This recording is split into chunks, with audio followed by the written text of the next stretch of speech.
Welcome to the Future of Field Service podcast. I'm your host, Sarah Nicastro. Today, I'm going to be doing a bit of a recap of the last two of the European Future of Field Service live tour events, which were Frankfurt and Stockholm and happened over the last week or so. So for those of you who maybe haven't been following along, we have been doing a live tour of this podcast this spring. There's 5 cities that we have on our tour schedule. We started in Paris, London, Frankfurt, Stockholm, and our last event is June 14th in Austin, Texas. So I just got home from a trip where I did both the Frankfurt and the Stockholm events, and thought I would give a little bit of a summary of those here. Again, we have been recording the content of the live tour sessions as we've gone along. And once we have an opportunity to review all of that and get speaker approval on what we can and can't share, we'll certainly be releasing some of the content in its full form. But in the meantime, I will share with you some of the highlights. So first up was Frankfurt. That event was Thursday, May 19th.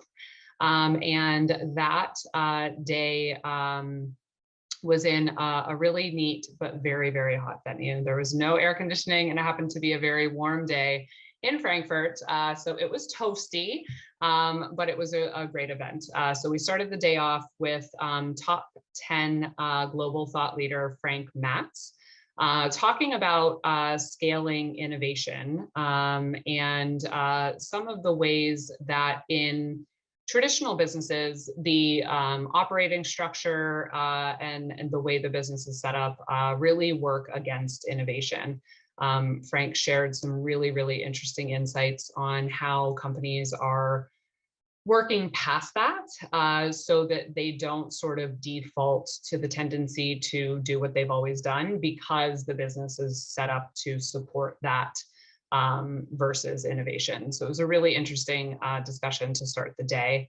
Next up, we had Christina from Andritz join. She leads the company's smart services projects, and we talked about some of the things that come up when you're trying to take a manufacturing business with a lot of history and evolve into a service business. And so, we talked about some of the vision she has for the type of smart services that Andritz customers could be interested in and how she's working on bringing those things to life, but also some of the challenges that arise in doing so.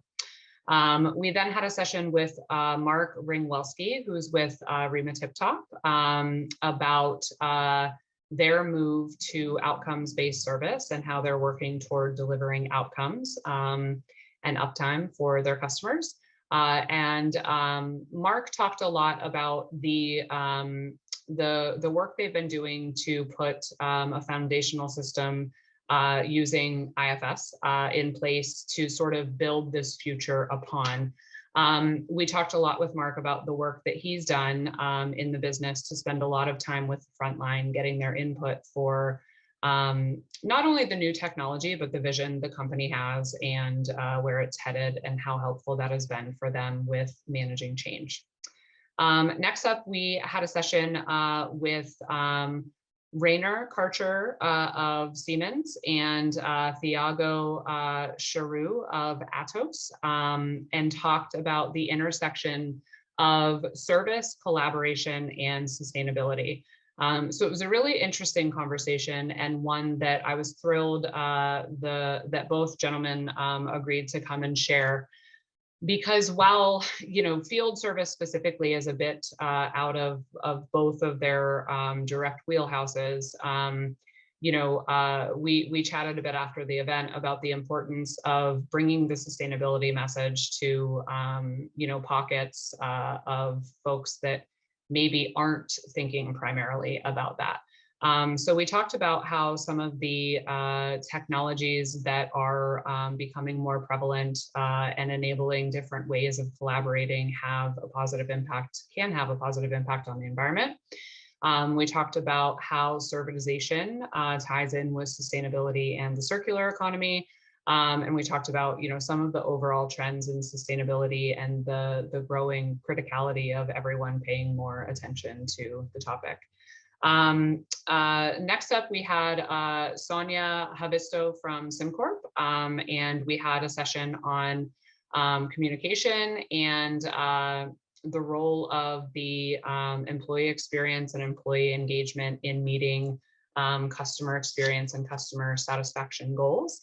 And then we had a session with Dietmar Schmitz of ICOF talking about the organization's evolution and transformation of service, putting foundational technology in place to sort of evolve with what customers need and how their businesses are changing and what that means in terms of what ICOF needs to deliver in its service. At the end of the day in Frankfurt, we actually did a really cool sort of think tank session. So we created a circle of chairs and people kind of spoke freely about their challenges and gave one another advice. And it was really, really neat to see that happen. So it was a great event. And then on Tuesday, May 24th, was the event in Stockholm. And so we had a good amount of people join us there for that event. For me personally, this one was important because I've shared in a blog on Future of Field Service that my very first day on the job at IFS, I flew to Stockholm for a user group, customer user group event. And having left a role that I was in for, almost 12 years, I was a bit emotional about that. I was a bit jet lagged. I was a bit overwhelmed.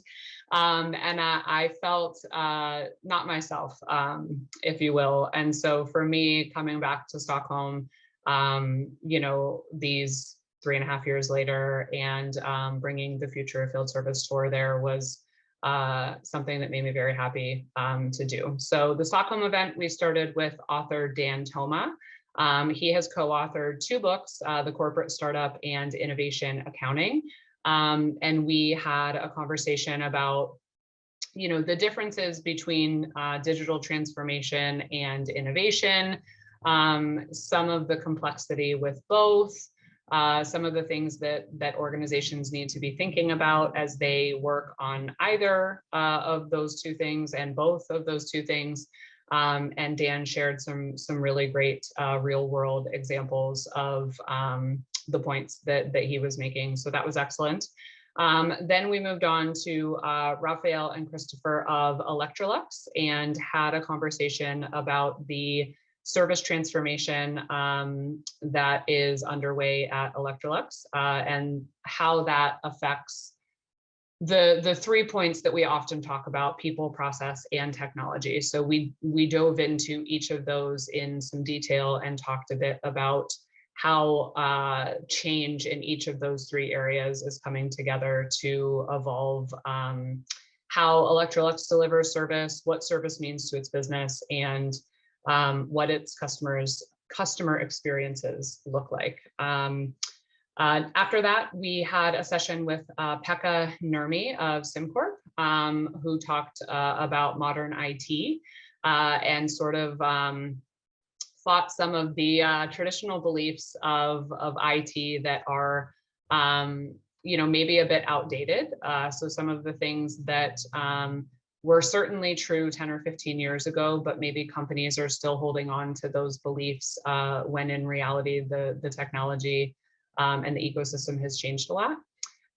So that was a really interesting session. After that, I was joined by Berit Hallgren of Tetra Pak.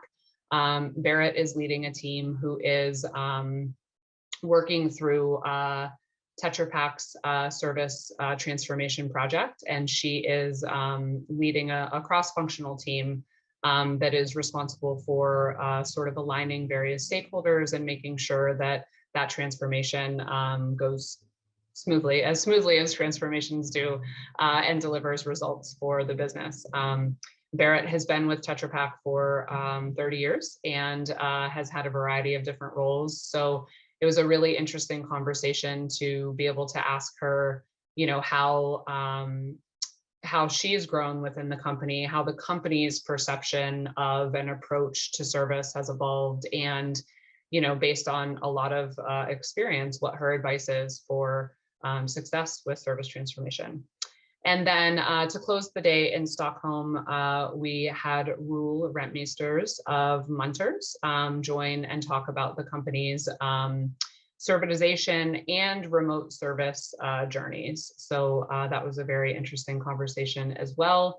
Both events were really, really great. I had someone ask me at the end of the Stockholm event, if they had all been very different. And each event was different. Each event had a different feel. Obviously, each event had different speakers, which meant that the topics all varied a bit, which was good for me because it kept things interesting. But there was also a lot of commonalities. I think if you are a follower of this platform, this podcast, our content, that's what we find a lot, is that there are some universal challenges, some universal opportunities that are very shared regardless of what particular industry you're in, what geography you're in. And I think that was certainly reinforced through some of the common themes that came up during each of the events. I was also asked if I had a favorite, which is a very unfair question. and no, I didn't have a favorite. They were all my favorite because they were all fantastic in different ways. I think, I just feel very grateful, one, to have had the opportunity to visit each of those great cities and meet some new people and see some that I've had relationships with for quite a while. And really just to see how this podcast and this platform can become the basis for a community.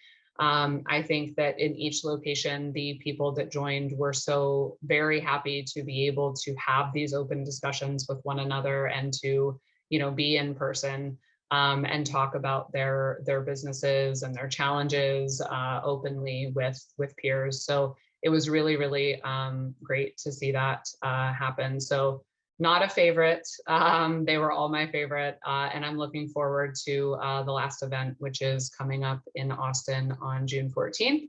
And hopefully we'll have the opportunity to do a live tour again in 2023. So if you're in the US or fancy traveling and you would like to join us in Austin, you can visit the website to find the agenda and the information for registration.